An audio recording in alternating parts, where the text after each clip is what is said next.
기도하고 말씀 듣도록 하겠습니다.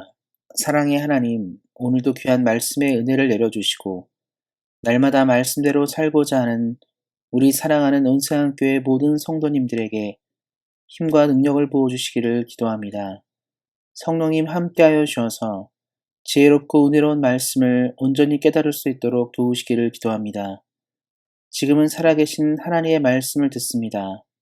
말씀을 전하는 사람과 듣는 모든 사람들에게 하나님의 은혜가 충만하게 임하길 원하며 우리를 구원하신 우리 주 예수 그리스도의 이름으로 기도하였습니다. 아멘. 함께 읽을 하나님의 말씀은 구약성경 945페이지 잠언 30장 21절부터 23절까지 말씀입니다. 구약성경 945페이지 잠언 30장 21절부터 23절까지 말씀입니다. 세상을 진동시키며 세상이 견딜 수 없게 하는 것 서너시 있나니 곧 종이 임금된 것과 미련한 자가 음식으로 배부른 것과 미움받는 여자가 시집간 것과 여종이 주모를 이은 것이니라. 아멘. 오늘은 세상을 어지럽게 하는 것이라는 말씀의 제목을 가지고 함께 은혜를 나누고자 합니다. 대개 사람들은 국가의 방향이 잘못된 길을 갈 때 힘을 합쳐 집회를 열거나 시위를 합니다. 그리고 상식과 질서가 통하는 사회를 만들어 달라고 요청합니다. 왜냐하면 상식과 질서가 파괴된 사회는 수많은 사람들을 고통으로 몰아넣기 때문입니다. 역사에서도 유능하지 못한 왕이나 귀족 세력들이 상식에 어긋난 정치로 보통 사람들의 삶을 힘겹게 하다가 수많은 나라들의 왕정이 사라졌습니다.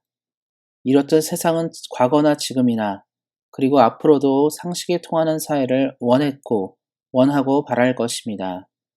성경 역시 상식과 질서가 통하는 사회에 대해서 이야기하고 있습니다.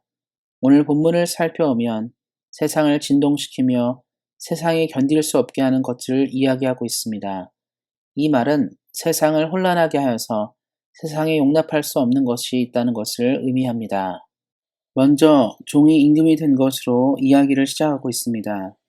사실 역사에서 노예 출신으로 왕이 되어 나라를 잘 통치했던 사람들이 있었습니다.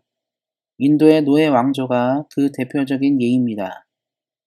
그렇다면 우리는 이 말씀을 어떻게 해석해야 할까요? 종의 신분이 왕이 되면 세상을 혼란하게 한다고 말하기 때문에 이 말씀의 뜻을 잘 이해할 필요가 있습니다. 이 말은 신분에 대한 것이 아니라 습관에 대한 것입니다.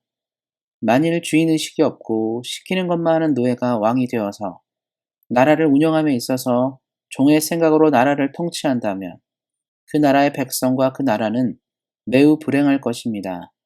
지금도 만일 세상의 많은 사람들이 주인의식보다 노예 근성으로 살아간다면 우리가 사는 이 사회도 매우 고통스러울 것입니다. 왜냐하면 어떤 일이든지 스스로 결정을 못 내리고 이리저리 끌려다닐 것이기 때문입니다. 믿음 생활도 이와 동일합니다. 우리가 만일 신앙생활을 노예처럼 해야 할 것과 하지 말 것만을 생각하면서 한다면 믿음 생활은 매우 버겁고 고통스럽게 될 것입니다. 오히려 우리는 은혜와 사랑을 입은 자녀같이 보다 적극적인 신앙생활을 해야 합니다. 하나님은 우리를 종이 아닌 자녀로 부르셨기 때문입니다. 이를 기억하시고 우리 사랑하는 성도님들이 언제나 하나님의 자녀로 풍성한 삶을 누리시기를 예수님의 이름으로 축원드립니다. 그리고 이어서 미련한 자가 배부른 것을 이야기합니다. 예전에 서울의 강남이 개발되면서 흔히 말하는 졸부들이 많이 증가했습니다. 졸부와 진짜 부자의 차이는 졸부는 부를 가치 있게 사용할 줄 모르고 부자는 부의 가치를 아는 사람으로 올바르게 사용할 줄 아는 사람입니다. 졸부가 증가하면 증가할수록 사회는 멍들어갑니다. 피땀 흘려 삶을 세워가는 사람들의 노동의 가치가 위협받을 수 있기 때문입니다. 우리가 사는 사회의 많은 사람들이 박탈감을 느끼는 것은 노동의 가치가 인정받지 못하기 때문입니다.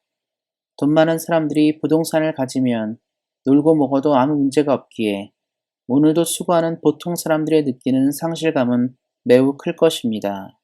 그래서 성경은 미련한 자의 부가 얼마나 세상을 어지럽게 하는지를 언급하고 있습니다. 사랑하는 성도 여러분, 노동은 매우 신성한 것으로 하나님께서 우리에게 허락하신 것입니다. 이러한 노동의 가치를 세상은 몰라줘도 하나님은 아십니다. 이 땅을 살아가실 때 비록 부를 누리지 못한다 할지라도 우리를 위해 격려하시고 은혜를 내려주시는 하나님을 꼭 붙잡고 사시기를 예수님의 이름으로 축원드립니다. 성경은 이어서 미움받는 여자가 시집간 것을 이야기합니다. 이 말씀도 오해를 하면서 읽으면 안 되는 구절입니다.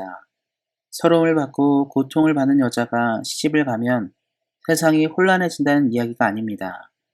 이 말은 매력이 없는 사람을 말합니다. 매력은 사람을 끌어당기는 힘을 말합니다. 그래서 우리는 매력이 없는 사람들의 삶의 방식을 보고 주의해야 합니다. 매력이 없는 사람들은 언제나 상대를 해하기 때문입니다. 영적으로 볼 때에도 이 매력은 매우 중요합니다. 하나님의 사람들이 세상을 향해서 매력을 발산하지 못한다면 교회는 세상 사람들의 지지를 받기가 매우 어려울 것입니다. 사랑하는 성도님들 모두가 예수님이 늘 말씀하신 것처럼 우리는 빛과 소금으로 이 땅에 매력을 나누시는 삶을 사시기를 예수님의 이름으로 축원드립니다. 끝으로 여종의 주모를 이은 것을 이야기하고 있습니다.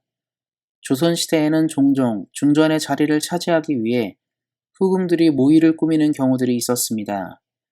나라의 가장 큰 자리를 차지하고 싶은 열망이 컸기 때문입니다. 그런데 그런 일이 발생하게 되면 가장 고통을 받는 것은 왕의 가정입니다. 평탄한 날이 없고 늘 갈등만 지속되면 왕이 나라를 잘 돌보는 일도 쉽지 않을 것이기 때문입니다. 그래서 사람들은 집안의 사람을 잘 들이는 것이 복이라고 하였습니다. 믿음 생활도 이와 같습니다. 믿음의 리더들이 잘 세워지는 교회는 행복합니다. 그러나 욕심을 부리고 자리를 차지하기 위해 수단과 방법을 가리지 않는 사람들이 넘쳐나는 교회는 불행합니다.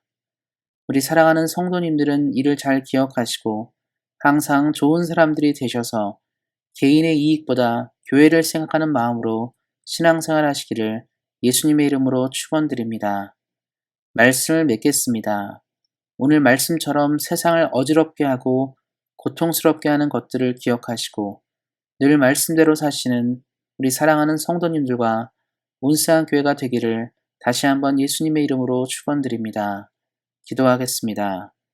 언제나 말씀을 통해 위로하신 하나님, 우리 사랑하는 성도님들의 삶이 예수님을 닮아가게 하시고 예수님을 믿는 사람답게 이 땅에 선한 영향력을 내리며 살아가도록 인도하시기를 기도합니다.